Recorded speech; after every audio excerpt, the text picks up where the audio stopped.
Dude, when did they make 4 sequels to Shin Godzilla?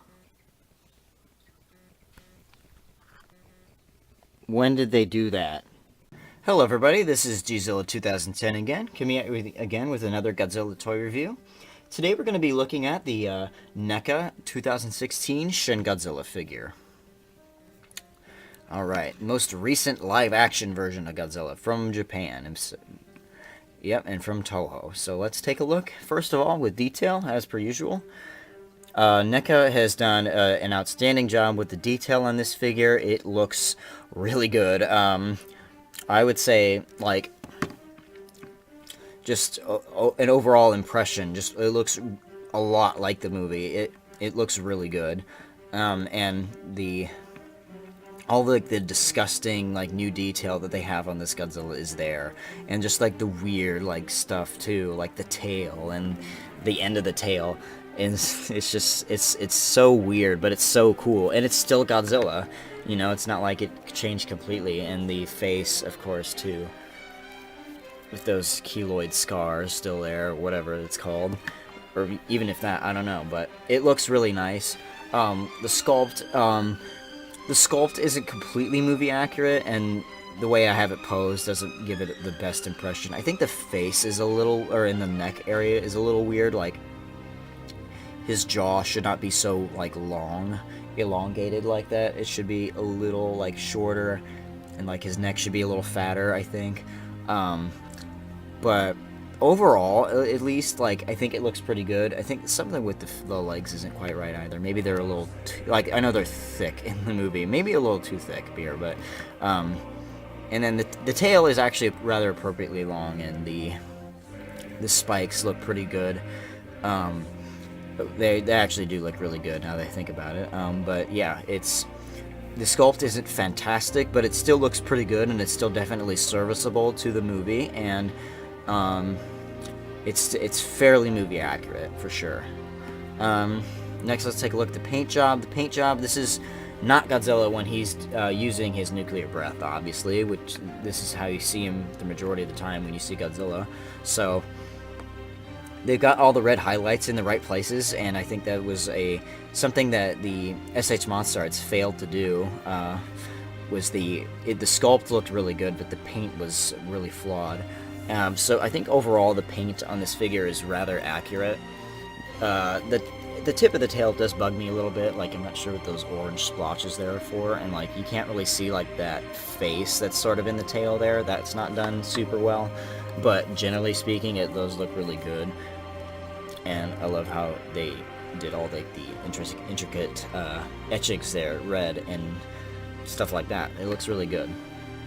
Inside the mouth, it's pure red. It's pure red, disgusting stuff in there, and then you have the spines, which have a sort of gradient effect here that they fade up. It looks like it's kind of glowing on his back, even though he's not ready to release his atomic breath yet. But overall, really good paint job. I'm definitely happy with that. And yeah, it's a good aspect. So next we're going to be comparing him to some other versions of Godzilla and some other versions of the same incarnation of Godzilla. First of all, let's take out the Bandai Japan vinyl Godzilla.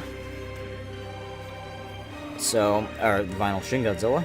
So one thing I think, even though the sculpt isn't as detailed, I think it's more movie accurate because the neck is more thicker and consistent with the face, and the jaws are shorter. But the paint is very lacking on this version, obviously, when in comparison to this one. This one is, and it's a vinyl figure.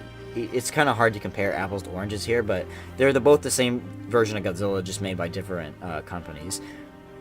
So this version is taller. So it might make more movie-accurate scalings with some other things. The tail is in fixed position, obviously, here, and on the other one it's articulated. Sort of in the same kind of pose, but we'll get to that when we get to articulation.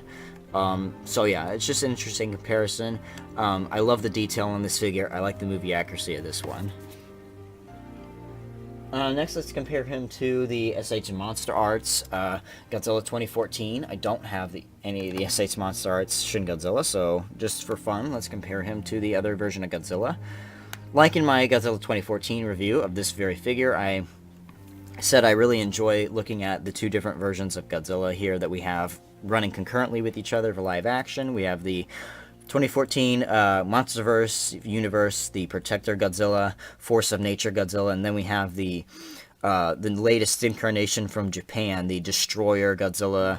Not necessarily evil, but definitely more of a malevolent being Godzilla. Definitely more malevolent looking.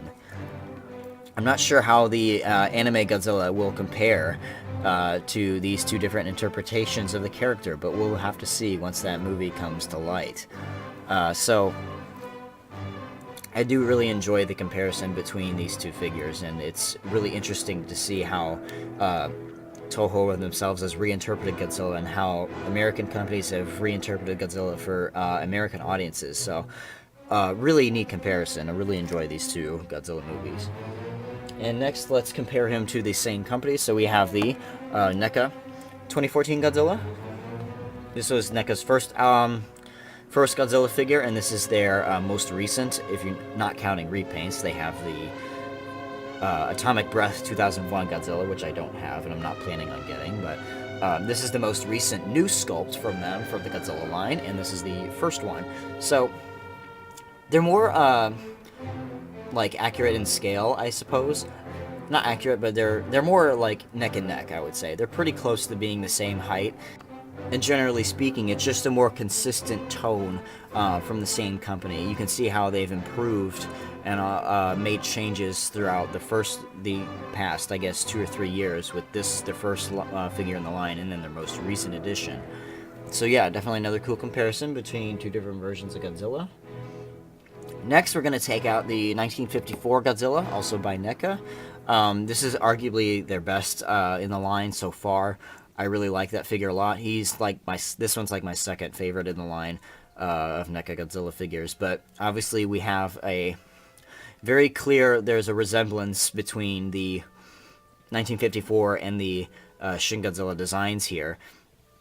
And that's something that the directors of Shin Godzilla definitely took into account when they designed him, to invoke a bigger sense of fear and just harkening back to the original more often. I said in my SH Monster Arts Godzilla review that I was like comparing the 54 Godzilla to the most recent incarnation, and that was no exception here, just to see how Godzilla's design has changed and evolved over the years. With this one, just because the change, like, it was a drastic change from previously, like, more recent incarnations when this one came out, but it's not extremely drastic when you compare these two together, so it almost feels like a nice continuation, which, again, that the directors kind of took into account when they made the movie. They wanted to harken back to the 1954 film a lot more with this. So yeah, definitely an interesting comparison. I will be comparing 1954 Godzilla to the 2017 Godzilla when he comes out. And lastly here, just for fun, we're going to compare him to Muto, just because I have him on hand. This is the male Muto from 2014 Godzilla. This male Muto is very big, like big figure, so it's not really movie accurate, even though this Godzilla is supposed to be bigger than the 2014 one. It's just, even though it looks cool together, it's technically not accurate. The male Muto is rather small. Next, we'll take a look at articulation. NECA figures are, they're not vinyl figures, they're articulated figures. So we have the waist joint here, which swivels around and moves him up and back. His jaw opens and closes. The neck here is on a joint, so you can move him around and move up and down more. The arms are on several different joints here. The wrist is on a hinge, I believe. The hinge is like a swivel. Yeah. And then his legs, his thighs here rotate, his knees bend, and his ankles here will also bend and rotate. The tail is like multi-segmented, but it's not like super multi-segmented. So we have very clear-cut sections here. So we have the base, this section, this section, this section, and then the rubberized end here, which most of you know I'm not a huge fan of. The tail doesn't look so great when it's moving around, and it's sort of fixed in this position with this hump here, which I guess you could fix by bending the tail, but I'm not going to mess with the bendy wire. But overall, it does its job well, and it generally stays in place when you pose it in a different position. So that's cool, and it fits on my shelf just fine that way. And next we're going to compare some of the packaging for Shin Godzilla. I don't keep the actual blister packaging, but I just keep the important things. So here we have the little stand that goes in like this with the figure. It just says Godzilla Shin Godzilla, Godzilla here on the bottom. There's the price tag when I got it at Go Calendar Games and Toys in Omaha, Nebraska. And here we have his card with a promotional image for the figure. It looks pretty cool there. Just says Godzilla, and then we have the first Godzilla from Bandai Creation here on the back, as always, greeting us for no reason. But yeah, that's pretty basic. They've done the same sort of thing with all their figures in the Godzilla line, so nothing new there, but still, I kept it anyway just to keep it consistent with the other things. In terms of rarity, this Godzilla, it was released, I believe it was released this year, 2017, during the summer, if I'm not mistaken, or during the springtime. So, he's still relatively new. I believe he's about $27 to $30 right now, which is a little expensive, but it's not bad, and you're getting a really nice looking figure for that kind of money. SH Monster Arts one is obviously already extremely expensive. I believe it's already going up to $100+ at this point. So, for pricing, this is definitely the best Godzilla to go with. If you want a nice looking Shin Godzilla. If you want a more movie accurate one and you're not willing to spend as much money, I would say go get the Bandai Vinyl one. But this is really good if you're a NECA collector like I am. And if you're a fan of Shin Godzilla and you just want a cheaper version of a articulated Godzilla. And this is definitely one that you can find a lot easier, I would say, for a decent price. But that's all about I have to say for this figure review, I guess.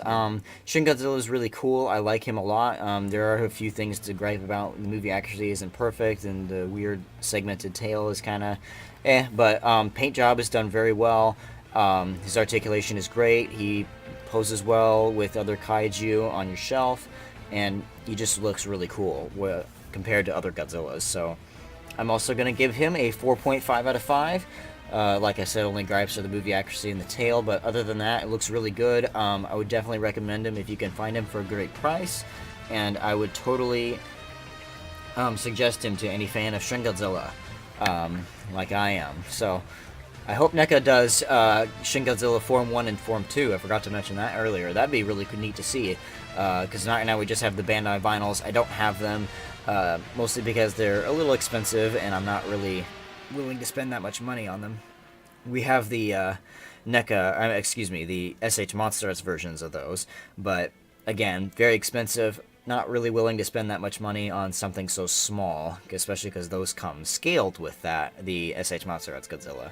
But it would be nice to see NECA tackle something more interesting for the Godzilla line, or at least something, a little off the wall. But what we have here is great, and I really hope they continue doing Godzilla figures for the Godzilla line. I hope we see a 2017 Godzilla. I hope we see more classic designs. I would love to see a Showa Godzilla from NECA. I don't know which one they would do. Maybe 1964 Godzilla, perhaps, done in Showa, or done in that style. So, because the only Showa one we have is the 54, but it would be neat to see more goofier Godzillas done by NECA, and I think they do a good job. So, overall, Shin Godzilla, great figure. If you haven't seen the movie, by the way, go see the movie for sure. It's out on Blu-ray here right now. It's great.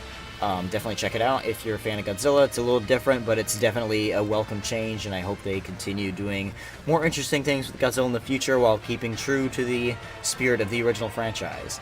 And nice to see it go along with America's series as well. So, great figure, great movie. Totally recommend it, and I will see you guys in the next video. See you later.